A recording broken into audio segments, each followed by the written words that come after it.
Assalamualaikum warahmatullahi wabarakatuh. Selamat datang. Ketemu lagi dengan pesan-pesan Endra Junod dalam kisah mengkritik Raja Zalim.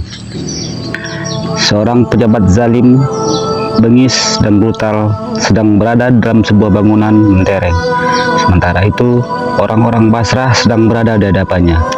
Tiba-tiba muncul seorang anak muda yang termasuk bagian orang yang menentangnya. Umur anak muda tersebut sekira 10 tahun lebih. Ketika anak muda tersebut masuk ke dalam, ia sama sekali tidak menghiraukan dan menaruh perhatian kepada Al-Hajjaj. Anak muda ini hanya memandangi bangunan dan berbagai hal-hal yang menakjubkan.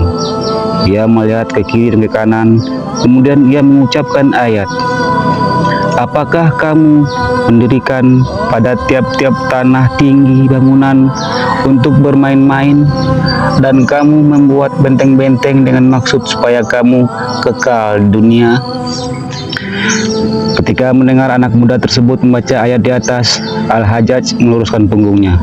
Padahal ketika itu ia sedang duduk bersandar. Al-Hajjaj pun berkata, "Wahai anak muda, saya lihat engkau cerdas dan pintar. Apakah engkau hafal Al-Quran? Apakah saya takut Al-Quran sia-sia sehingga saya harus menghafalnya, padahal Allah telah menjaganya? Apakah engkau mengumpulkan Al-Quran? Apakah Al-Quran bercerai-berai sehingga harus saya kumpulkan? Apakah engkau meletakkan Al-Quran di belakang punggungmu? Saya berlindung kepada Allah dan menjadikan Al-Quran di balik punggungku, menyembunyikan isi yang sebenarnya." Dengan amarah yang memuncak, Al-Hajjaj berkata, "Keparat kamu, apa yang harus saya katakan? Kamu yang keparat dan pengikutmu. Katakan olehmu, saya meletakkan Al-Quran dalam dadaku. Bacakan barang sedikit Al-Quran olehmu." Anak muda tersebut membacakan Al-Quran dengan menyebut nama Allah yang Maha Pengasih, Maha Penyayang. "Jika telah datang pertolongan Allah dan kemenangan, dan kamu melihat manusia keluar dari agama Allah berbondong-bondong."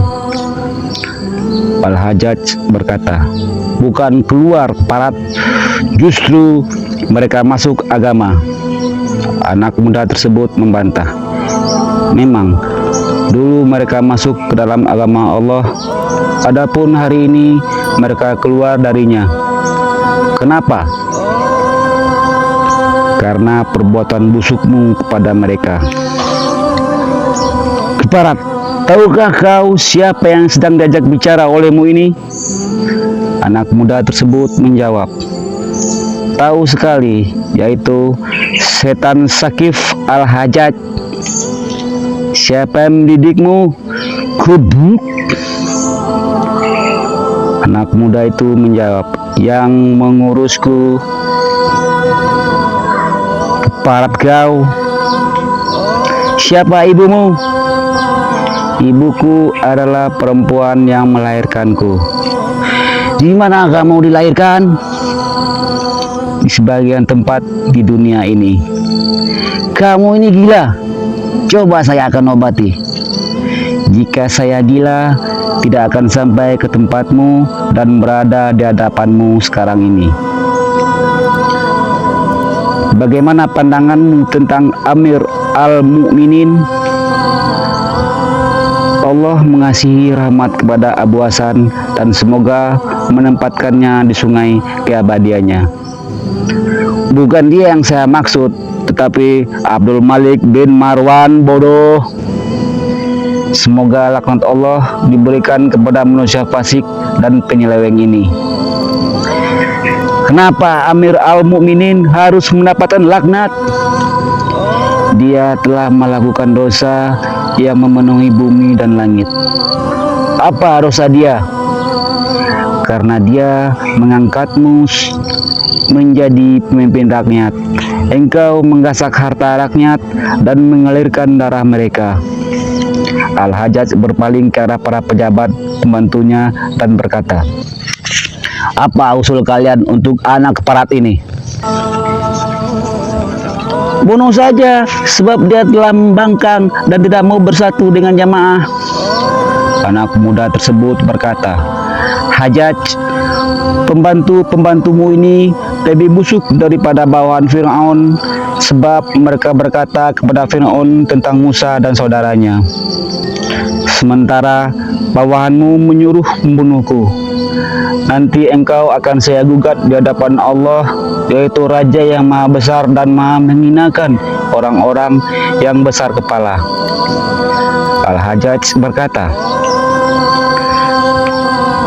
"Tahan kata-katamu dan diam.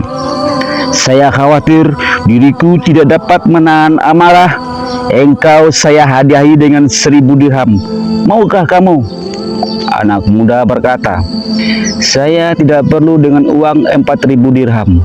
Mudah-mudahan Allah memutihkan mukamu dan meninggikan mata kakimu." Al-Hajjaj berkata kepada bawahannya yang ada pada saat itu, "Tahu kalian yang dimaksud dengan ucapan anak ini,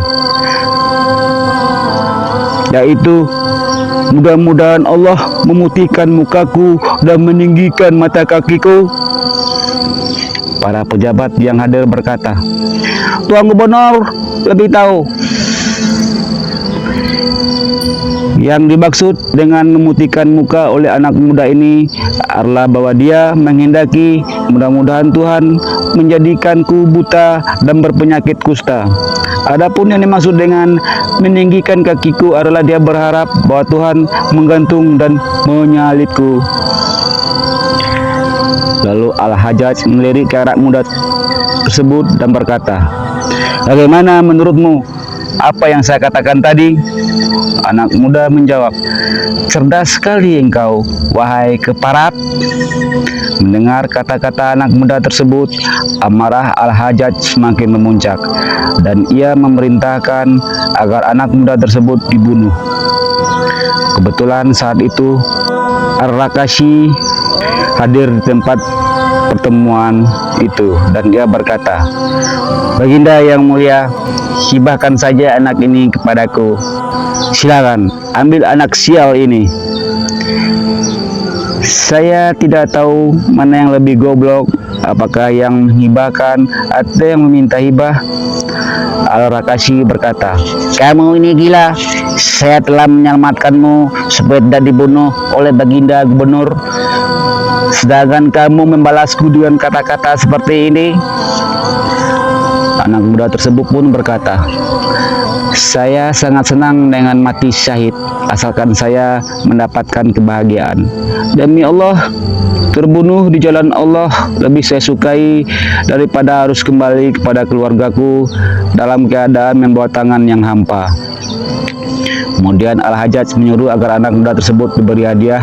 Ia berkata, "Anak muda, saya telah memerintahkan kepada bawahanku agar menyediakan uang sebanyak 100.000 dirham dan memaafkanmu karena kamu masih muda, cerdas, dan sangat bertawakal kepada Allah.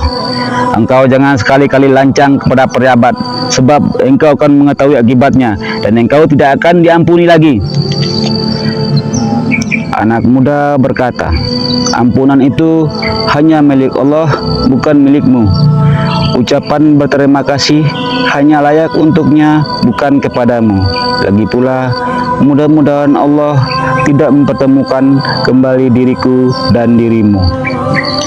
Setelah mengeluarkan kata-kata terakhir itu, anak muda tadi membalikkan badan dan bermaksud meninggalkan ruangan.